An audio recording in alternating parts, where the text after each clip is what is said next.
Le vol 237 décolle de Dakar à destination de Paris.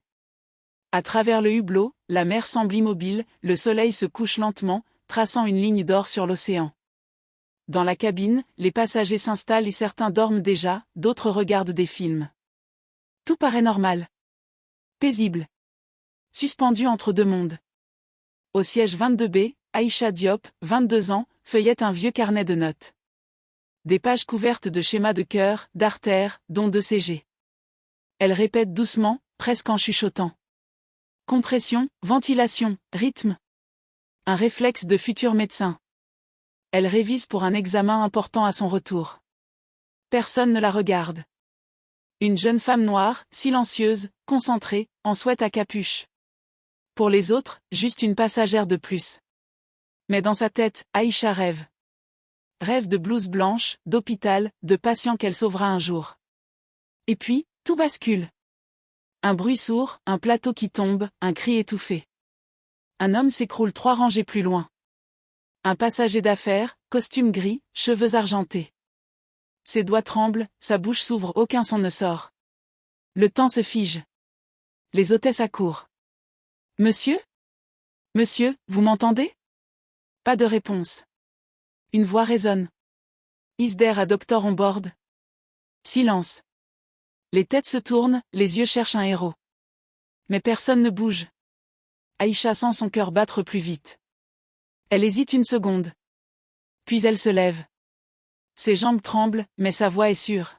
« Je suis étudiante en médecine. Laissez-moi voir. » Les hôtesses échangent un regard inquiet, mais se reculent. Aïcha s'agenouille près du corps. Le sol de l'avion est froid, légèrement humide de café renversé. Elle vérifie le pouls. Rien. Elle pose l'oreille contre la poitrine. Silence. Un souffle. Un souvenir. Son professeur de réanimation qui répétait « Le temps, c'est la vie ». Elle inspire profondément. Ses mains se placent sur le torse de l'homme. Et elle commence les compressions. 1, 2, 3, ne meurs pas, pas maintenant. Les passagers retiennent leur souffle. Certains filment. D'autres murmurent, c'est dangereux, elle n'est même pas médecin. Le chef de cabine demande le défibrillateur, mais personne ne sait où il est rangé. Aïcha continue. Son front brille, ses bras tremblent. Reviens, s'il te plaît. Puis un bip. Un gémissement. L'homme respire. Le bruit du cœur revient, irrégulier mais présent. Aïcha ferme les yeux. Un miracle. Ou juste la science. Les passagers applaudissent. Certains crient son nom qu'ils viennent d'entendre. Une femme pleure. Une autre la filme en chuchotant. Elle a sauvé un homme. Mais le chef de cabine ne sourit pas. Il s'approche, raide, professionnel. Mademoiselle, pouvez-vous prouver que vous êtes médecin ? Elle relève la tête, essoufflée. Je suis étudiante. Mais il allait mourir. Ce que vous avez fait est extrêmement grave. Vous auriez pu aggraver son état. Le silence retombe comme une chape de plomb. Les regards changent. De l'admiration à la suspicion. Un murmure traverse la cabine. Elle n'avait pas le droit. Et si elle l'avait tué ? Ils vont l'arrêter à l'arrivée. Aïcha reste immobile. Le vieil homme ouvre lentement les yeux. Ses lèvres tremblent. Il murmure, faiblement. « Merci, ma fille. » Mais personne ne semble l'entendre. Par le hublot, la nuit s'installe. L'avion file dans le noir. Et, quelque part à 30 000 pieds du sol, une héroïne vient de sauver une vie. Sans savoir qu'en posant les mains sur ce cœur, elle venait de condamner le sien. L'avion touche le sol dans un choc sourd. Les roues grincent sur le tarmac humide de l'aéroport Charles de Gaulle. Les passagers applaudissent machinalement, soulagés d'être en vie. Mais Aïcha, elle, ne ressent rien. Ses mains tremblent encore du massage cardiaque. Le visage du vieil homme s'imprime dans sa mémoire, son regard confus, sa respiration revenue comme un miracle. Elle croit avoir fait ce qu'il fallait. Elle croit que tout ira bien maintenant. Puis, la voix du commandant résonne dans les haut-parleurs. « Mesdames et messieurs, restez assis, s'il vous plaît. Les autorités doivent monter à bord pour une vérification médicale. » Un frisson traverse la cabine. Aïcha lève la tête. Les hôtesses échangent un regard nerveux. Deux silhouettes en uniforme apparaissent dans le couloir central, des policiers. Leurs bottes claquent contre le sol de l'avion. Ils marchent lentement, comme dans un film où le temps s'étire avant la tempête. Le chef de cabine pointe discrètement vers Aïcha. L'un des policiers s'avance. « Mademoiselle Diop ?» Sa voix est calme, mais tranchante. « Oui. Veuillez nous suivre, s'il vous plaît. » Les passagers murmurent. Certains filment déjà avec leur téléphone. Un vieil homme, celui qu'elle a sauvé ou tente de se lever, mais l'hôtesse le retient. « Restez assis, monsieur, c'est la procédure. » Aïcha regarde autour d'elle, incomprise. « Pourquoi ? J'ai juste voulu aider. » Personne ne répond. Elle ramasse son sac, ses notes de médecine glissent au sol, éparpillées entre les sièges. Une main veut l'aider, une autre la retire. L'avion devient froid. Hostile.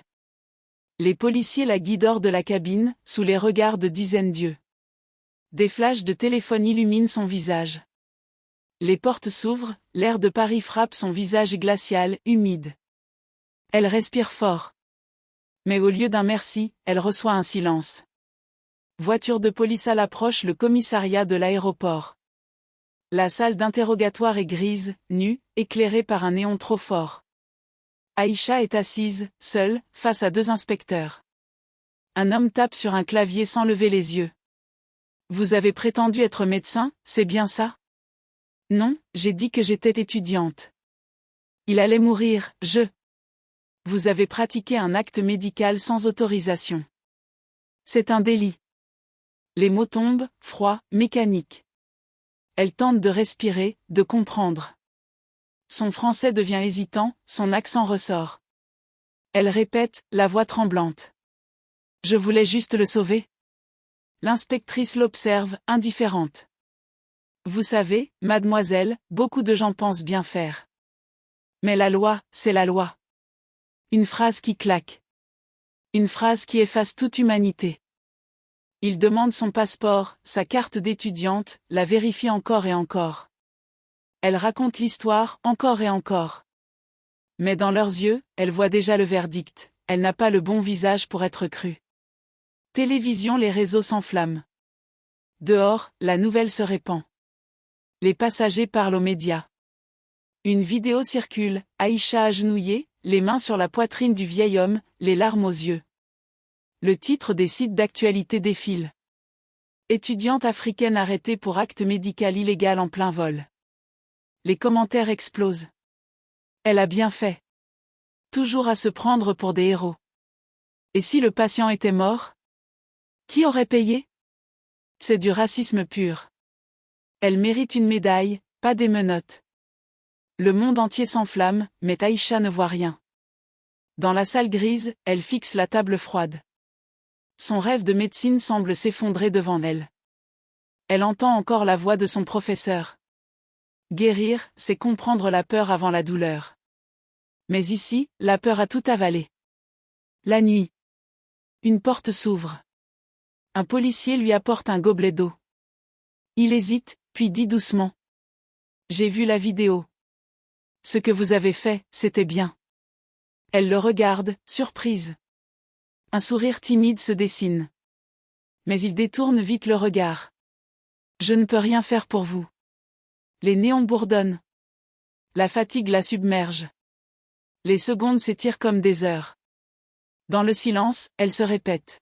« Je voulais juste aider. » Le matin se lève.